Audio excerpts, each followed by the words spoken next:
नमस्कार, मैं आस्था और आप देख रहे हैं बातें यूपी की। आइए शुरुआत करते हैं अपने खास कार्यक्रम यूपी दिस वीक की, पर उससे पहले नजरें हेडलाइंस पर। सोनभद्र में मिला 170 करोड़ वर्ष पुराना ग्लूकोनेटिक सैंडस्टोन। आदि मानवों के इस्तेमाल वाले पत्थर के औजार भी आए सामने। आयुष्मान योजना के लिए यूपी को मिले 2 अवार्ड। प्रधानमंत्री जन आरोग्य योजना को बेहतर बनाने में यूपी सबसे आगे। बेस्ट स्मार्ट सिटी अवार्ड में यूपी का वाराणसी आगे। इंदौर में आयोजित कार्यक्रम में मिला सम्मान। अब हर थाने में होगा बाल मैत्री कक्ष। पुलिसिंग को बेहतर करने के लिए क्रियान्वयन जरूरी।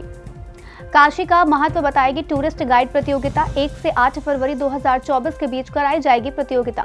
हर जिले में महिला थाना के अलावा एक और महिला थाना अध्यक्ष। नारी शक्ति बंधन बिल पास होने के बाद लिया गया निर्णय। रामनगर की 226 साल पुरानी रामलीला शुरू। ये है दुनिया की सबसे बड़ी रामलीला। और अब खबरें विस्तार से। उत्तर प्रदेश के सोनभद्र में 170 करोड़ वर्ष पुराना ग्लूकोनेटिक सैंडस्टोन मिला है। इसमें पोटास की काफी मात्रा होती है, जिसकी मदद से खाद बनाई जाती है। इसके अलावा स्फटिक, हकीक, अगेट और जैस्पर जैसे रत्न भी मिले हैं। इतना ही नहीं, आदि मानवों द्वारा इस्तेमाल में लाए जाने वाले पत्थर के औजार भी मिले हैं। एलयू के विज्ञान संकाय के प्रोफेसर विभूति राय ने भू विज्ञान विभाग के 30 स्टूडेंट्स के साथ शोध के आधार पर यह दावा किया है। यहाँ शोध से काफी जानकारी हासिल हो सकती है, जिसके मद्देनजर इन सभी स्थानों का संरक्षण बेहद जरूरी है। लेते हैं आज की दूसरी खबर। प्रधानमंत्री जन आरोग्य योजना को बेहतर तरीके से धरातल पर उतारने के लिए यूपी को 2 अवार्ड मिले हैं। पहला अवार्ड आयुष्मान पूछताछ केंद्र की स्थापना करने और ग्रीन चैनल पेमेंट व्यवस्था शुरू करने के लिए, जबकि दूसरा अवार्ड आभा स्कैन की सर्वाधिक संख्या व टोकन तैयार करने के लिए दिया गया है। इन दोनों श्रेणियों में उत्तर प्रदेश को Ayushman kiosk deployment and green channel implementation और highest number of Abha scan and share token generated award मिला है। आपको बता दें कि आभा स्कैन यानी आभा एप्लीकेशन के जरिए मरीज आसानी से क्यूआर कोड स्कैन करते हैं और उन्हें तत्काल टोकन नंबर मिल जाता है। लेते हैं आज की तीसरी खबर। बीते सप्ताह राष्ट्रपति द्रौपदी मुर्मू के हाथों काशी को बेस्ट स्मार्ट सिटी अवार्ड से सम्मानित किया गया है। केंद्र सरकार के आवास व शहरी मामलों के मंत्रालय की ओर से इंदौर में आयोजित कार्यक्रम में सम्मान लेने के लिए नगर आयुक्त व वाराणसी स्मार्ट सिटी के सीईओ शिपू गिरी पहुंचे। नॉर्थ जोन के आगरा, लखनऊ, देहरादून, श्रीनगर, शिमला समेत 30 से अधिक स्मार्ट सिटी में से वाराणसी को बेस्ट स्मार्ट सिटी के लिए चुना गया है। इस आयोजन में लगाई गई प्रदर्शनी का उद्घाटन केंद्रीय शहरी एवं आवास कार्य मंत्रालय के राज्य मंत्री कौशल किशोर ने किया। लेते हैं आज की अगली खबर। बीते सप्ताह कानपुर पुलिस और बाल कल्याण समिति की बैठक में हर थाने में एक बाल मैत्री कक्ष बनाने का प्रस्ताव तैयार हुआ है। बाल मैत्री कक्ष में पुलिस को बच्चों से उनके ही तौर तरीके से पूछताछ या अन्य जानकारी हासिल करनी होगी। इससे अधिकारियों को बच्चों के प्रकरणों को हैंडल करने में सहूलियत होगी। इस प्रस्ताव की जानकारी देते हुए पुलिस कमिश्नर डॉक्टर आर.के. स्वर्णकार ने कहा कि बाल मैत्री पुलिसिंग को बेहतर करने के लिए एक जरूरी तरीका है, जिसका क्रियान्वयन जल्द से जल्द शुरू किया जाएगा। लेते हैं आज की अगली खबर। काशी सांसद टूरिस्ट गाइड प्रतियोगिता में काशी के घाट, अध्यात्म, संस्कृति, हस्तकला, खान पान, प्राचीनता, इतिहास को समझने का मौका मिलेगा। ये प्रतियोगिता 1 से 8 फरवरी 2024 के बीच कराई जाएगी। बता दें कि काशी टूरिस्ट गाइड प्रतियोगिता कराने का ऐलान हाल ही में वाराणसी आए प्रधानमंत्री नरेंद्र मोदी ने किया था।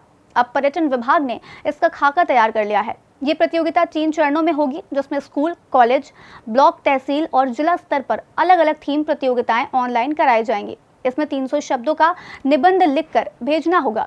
सोशल मीडिया के माध्यम से वीडियो और रील्स बनाने की भी प्रतियोगिता होगी। लेते हैं आज की अगली खबर। संसद से नारी शक्ति बंधन बिल पास होने के बाद उत्तर प्रदेश के मुख्यमंत्री योगी आदित्यनाथ ने महिला सशक्तिकरण की दिशा में एक और बड़ा निर्णय लिया है। अब प्रदेश के हर जिले में महिला थाना के अलावा एक और महिला थाना अध्यक्ष की तैनाती होगी। इतना ही नहीं, प्रदेश के सभी थानों, सर्किल, रेंज और जोन की सीधी निगरानी भी की जाएगी। गड़बड़ी या लापरवाही पाए जाने पर संबंधित पुलिसकर्मी की सेवा समाप्त कर दी जाएगी। लेते हैं आज की 7वीं और आखिरी खबर। यूनेस्को के इंटेंजिबल हेरिटेज में शामिल रामनगर की 226 साल पुरानी रामलीला की शुरुआत 28 सितंबर से हो चुकी है। 10 किलोमीटर के रेंज में होने वाली ये दुनिया की सबसे बड़ी रामलीला है।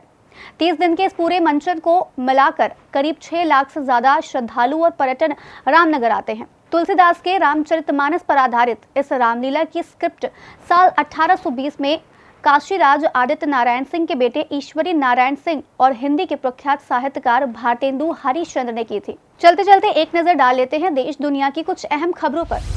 बीते 28 सितंबर को प्रसिद्ध कृषि वैज्ञानिक और हरित क्रांति के जनक मनकोम्बु संबाशिवन स्वामीनाथन का 98 वर्ष की आयु में निधन हो गया। वैश्विक बौद्धिक संपदा संगठन द्वारा प्रकाशित वैश्विक नवाचार सूचकांक 2023 रैंकिंग में भारत 132 अर्थव्यवस्थाओं में से 40वें स्थान पर बना हुआ है।